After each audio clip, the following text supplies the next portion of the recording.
पढ़ रहे हैं उस चैप्टर का नाम क्या है? अरे बोलना है। अव्यय। क्या नाम है? अव्यय। देखिए कहता है कि जिन शब्द के ऊपर लिंग, काल एवं वचन का प्रभाव नहीं पड़ता है, यानी हम लिंग बदलेंगे अव्यय नहीं बदलेगा, जब काल बदलेंगे अव्यय नहीं बदलेगा, जब हम वचन बदलेंगे अव्यय नहीं बदलेगा। जैसे एग्जाम्पल दिया हुआ है, वह यहाँ पढ़ता है, वह यहाँ पढ़ता है, तो यहाँ जो है वो अव्यय है। क्या है? अव्यय है। उसको हम लिंग बदल रहे हैं। ऊपर जो है वह यहाँ पढ़ता है, स्त्रीलिंग है या पुल्लिंग? पुल्लिंग है। अब हम लिंग को बदल रहे हैं बाबू, वह यहाँ पढ़ती है, वह यहाँ पढ़ती है, यानी इस वाक्य को हम पुल्लिंग से स्त्रीलिंग कर दिए, लेकिन यहाँ बदला नहीं। यानी अभी अभी हम लोग पढ़े कि अव्यय उसे कहते हैं जिसका लिंग, वचन और काल बदलने पर उसमें कोई भी बदलाव नहीं होता है। आगे का एग्जाम्पल है, तुम कहां तक जाओगे? तुम कहां तक जाओगे? अब देखो तो बाबू, तुम एक वचन है या बहुवचन? एक वचन है, और इसमें तक, तक जो हो गया वो अव्यय हो गया। क्या हो गया? अव्यय हो गया। अब इसमें देखो, तुम लोग एक वचन है या बहुवचन? यानी हम वचन बदल दिए, यानी तुम कहां तक जाओगे, देखिए तो तक बदला नहीं, यानी हम लोग दो तरीका से उसको हम लोग सिद्ध कर दिए हैं कि अव्यय बदलता नहीं है। चलो भाई, एक और रूल है कि काल बदलने पर भी अव्यय नहीं बदलता है, तो हम लोग काल बदल रहे हैं। मैं यहाँ पढ़ता हूँ, मैं यहाँ पढ़ता हूँ, कौन काल है? वर्तमान काल। तो वर्तमान काल में यहाँ है। मैं यहाँ पढ़ता था, भूतकाल में यहाँ है। मैं यहाँ पढ़ूंगा, भविष्यकाल में है। यानी कहीं पर भी बदला। यानी प्यारे बच्चों, अव्यय किसे कहते हैं? अव्यय वैसे शब्द हैं जिनका लिंग, वचन, काल बदलने पर कोई भी परिवर्तन नहीं होता है। अब बच्चों, अव्यय के 5 प्रकार हैं। अव्यय के कितने प्रकार हैं? नाश्ता करके नहीं आए हैं? जोर से बोलो, अव्यय के कितने प्रकार हैं? नंबर 1 का नाम है संबंध बोधक अव्यय। क्या नाम है? देखो बच्चों, संबंध बोधक अव्यय में आता है के बाद, के नीचे, के ऊपर।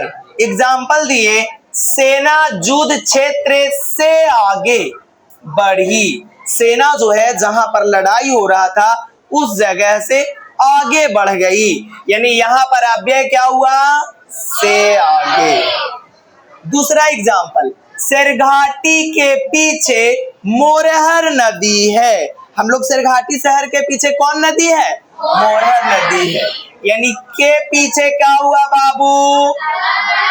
संबंध बोधक अव्यय। कौन अव्यय?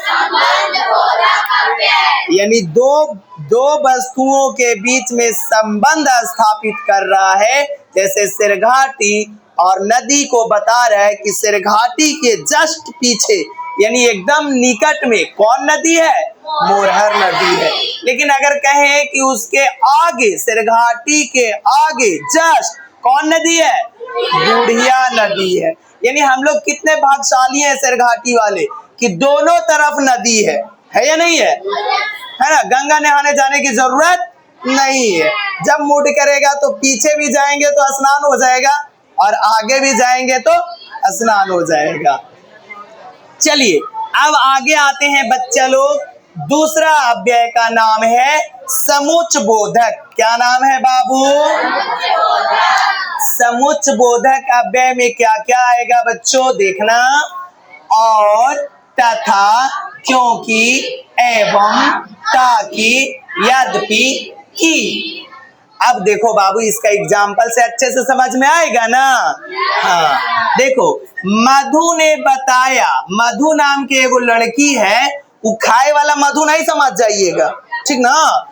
मधु नाम की एक लड़की है जो बता रही है कि उसका जन्मदिन जो है अक्टूबर महीना में है। कौन महीना में है? अक्टूबर महीना में। तो बाबू रे, समुच्च बोधक अव्यय किसे कहते हैं? वैसे अव्यय जो दो शब्दों के आपस में जोड़ने के लिए प्रयुक्त होता है उसे समुच्च बोधक अव्यय कहते हैं। अब बताओ बेटा तुम ही लोग कि मधु ने बताया एक वाक्य, दूसरा वाक्य उसका जन्मदिन अक्टूबर माह में है, तो जोड़ने का काम कौन कर रहा है? की, यानी की जो हो गया बचवा समुच्च बोधक अव्यय हो गया। समझ में आ रहा है? चलो अगला एग्जाम्पल है, मैं बहुत पढ़ता हूँ, मैं बहुत पढ़ता हूँ ताकि परीक्षा में पास हो जाऊं, ताकि परीक्षा में पास हो जाऊं। अब देखना बाबू कि मैं बहुत पढ़ता हूँ एक सेंटेंस, मैं परीक्षा में पास हो जाऊं एक और सेंटेंस, यानी दो सेंटेंस के जोड़ने का काम कौन कर रहा है? ताकि, यानी ताकि को कौन अव्यय कहेंगे? समझ में आ रहा है? चलो तीसरा जो है बेटा उसका नाम है विस्मय आदि बोधक अव्यय। इसमें क्या होता है बच्चों?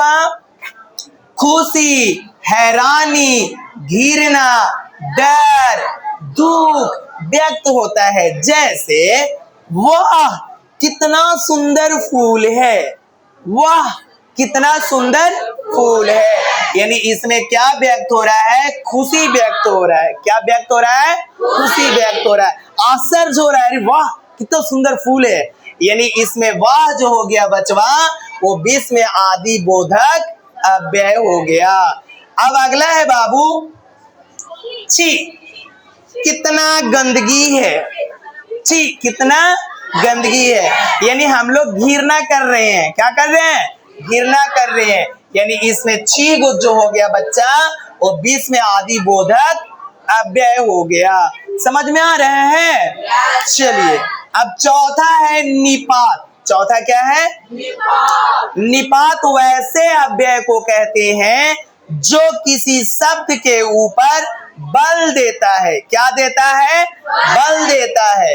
जैसे मैं खुद ही चला जाऊंगा, मैं खुद ही चला जाऊंगा। अब देखो बाबू, एक बार की बात है कि एगो दोस्त जो है दूसरा दोस्त को अपन घरे बर्थडे में बुलाया था, और दोनों थोड़ा बहुत जैसे कि ज्यादा डोज में खा लिया, तो अब वो बोला यार रात हो गया, चलो ना हम तुमको पहुंचा देते हैं। तो उसके कंधा पे हाथ रखा एक दोस्त और दूसरा दोस्त इसके कंधा पे, चलो यार चलो पहुंचाते हैं। उसके घर चला गया, जब उसके घर गया बोला थे यार तुम अकेले जाओगे इतनी रात को, चलो हम तुमको पहुंचा देते हैं।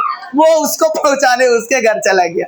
भाई दोनों पूरी रात उसके घर इसके घर, उसके घर इसके घर, और इतना ही में हो गया सुबह, और दोनों को घुमारी हो गया खत्म, दोनों अपने अपने घर जा करके सो गए। यानी कहता है मैं खुद ही चला जाऊंगा, यानी इसमें ही जो है वो क्या दिया जा रहा है? बल दिया जा रहा है। जैसे आपको कोई बोलेगा कि चलो बाबू तुमको हम लेके चलते हैं, स्कूल छोड़ देंगे, तो तुम लोग बोलते हैं नहीं मैं नहीं जाऊंगी, मैं नहीं जाऊंगा, मैं खुद ही चला जाऊंगा, बोलेंगे नहीं? तो इसमें ही जो हो गया बच्चा वो निपात हो गया। क्या हो गया? निपात हो गया। तुम सिर्फ मेरी हो, तुम सिर्फ मेरी हो, इसमें सिर्फ जो हो गया बाबू वो क्या हो गया? निपात हो गया। महात्मा गांधी को कौन नहीं जानता? महात्मा गांधी को कौन नहीं जानता है? सब कोई जानता है या नहीं जानता है? सबके नोट में होते हैं ना? हाँ हाँ, जेब में रखने वाले नोट में होते हैं। नरेंद्र मोदी को बच्चे तक जानते हैं, नरेंद्र मोदी को बच्चे तक जानते हैं। इसमें प्रेशर दिया जा रहा है नहीं जा रहा है? कौन नहीं जानता? प्रेशर है या नहीं है? बल दिया जा रहा है ना, तो ऐसे शब्द को, बल देने वाले शब्द को निपात कहते हैं। निपात क्या कहते हैं? निपात। अब है बाबू पांचवा, जिसका नाम है क्रिया विशेषण। का नाम है बाबू? क्रिया विशेषण। जो क्रिया की विशेषता बताए उसे क्रिया विशेषण कहते हैं। जैसे वह तेज दौड़ता है, यानी दौड़ने का काम जो है वो कैसा कर रहा है? यानी दौड़ना एक क्रिया है और तेज उसका विशेषता है, यानी क्रिया का विशेषता कौन बता रहा है? तेज बता रहा है। यानी तेज जो हो गया क्रिया विशेषण हो गया। क्या हो गया? क्रिया विशेषण। तुम धीरे बोलती हो, बोलना क्रिया हो गया। और कैसे बोल रहा है भाई? धीरे बोल रहा है। मौका मिलेगा तो बता देंगे कितना जोर से बोलते हैं, है ना? रील्स देखे है ना नई बहुरिया वाला? अजी मैं धीरे ही बोलती हूँ, लेकिन जब एक बार मैं बोलूंगी कि पूरे मोहल्ला सुनेगा, है ना? यानी धीरे जो है वो क्या हो गया? क्रिया विशेषण हो गया। अब है बेटा क्रिया विशेषण के 4 प्रकार। क्रिया विशेषण के कितने प्रकार? 4 प्रकार। पहला का नाम है कालवाचक। क्या नाम है? कालवाचक। उसमें समय बताएगा। क्या बताएगा? समय। तुम कब आया? तुम कब आया? तो भाई मैं 7 बजे आया। कितने बजे आया? 7 बजे। तो इसमें समय का बोध हो रहा है। मैं शाम को घर जाऊंगा, तो शाम का 12 बजे बजेगा। उसका भी एक टाइम होता है ना। यानी जिसमें समय का बोध हो उसे कालवाचक अव्यय कहते। अगला क्या है बेटा? स्थानवाचक। आगे क्या है? स्थानवाचक, जिसमें जगह बताए। क्या बताए? जगह बताए। जैसे आप लोग वर्ग से बाहर जाओ, यानी वर्ग से बाहर, तो इसमें बाहर जगह है ना बाबू? हाँ, तो ये बाहर जो हो गया स्थानवाचक अव्यय हो गया। अब राम मंदिर के पास आओ। कोई बोलता है ना कि सरघाटी में कहाँ पे आए? तो राम मंदिर के पास। तो राम मंदिर एक जगह है ना, यानी जहां पे जगह इंगित किया जाएगा तो वो स्थानवाचक कहलाएगा। क्या कहलाएगा? अब होता है बेटा परिमाणवाचक। क्या होता है? जिसमें माप या तौल होवे, नापा जाए या तौला जाए, उसे हम बोलेंगे परिमाणवाचक अव्यय। इसमें थोड़ा, इसमें होता है जैसे थोड़ा दूध दो, थोड़ा दूध दो। इसमें थोड़ा यानी मात्रा बता रहा है कि थोड़ा सा दूध दे दो। अधिक पानी मत बहाओ, अधिक पानी मत बहाओ, अधिक पानी मत गिराओ, यानी इसमें अधिक जैसे कि बताया जा रहा है, यानी ये क्या है? परिमाणवाचक अव्यय है। एट लास्ट है रीतिवाचक, जिसमें प्रकार या ढंग बताता है। प्रकार या ढंग बताता है। जैसे तुम पागल जैसा करते हो। कैसे करते हो? पागल जैसा। यानी पागल जैसा करने का भी एक ढंग होता है ना। पागल कैसे कैसे करता है, एकदम जैसे कि यू यू यू यू करता रहेगा, उसका अलग तरीका होता है, यानी उसका ढंग बता रहा है। अगला है हमारे बच्चे, हमारे 8 क्लास के बच्चे जो हैं ध्यान से पढ़ते हैं। कैसे पढ़ते हैं? ध्यान से पढ़ते हैं। तो ये ध्यान से पढ़ना भी एक ढंग है। ध्यान से पढ़ना एक ढंग है। क्या आप लोग को अभ्यास समझ में आया? तो आप अपने लिए जोरदार क्लैपिंग करेंगे।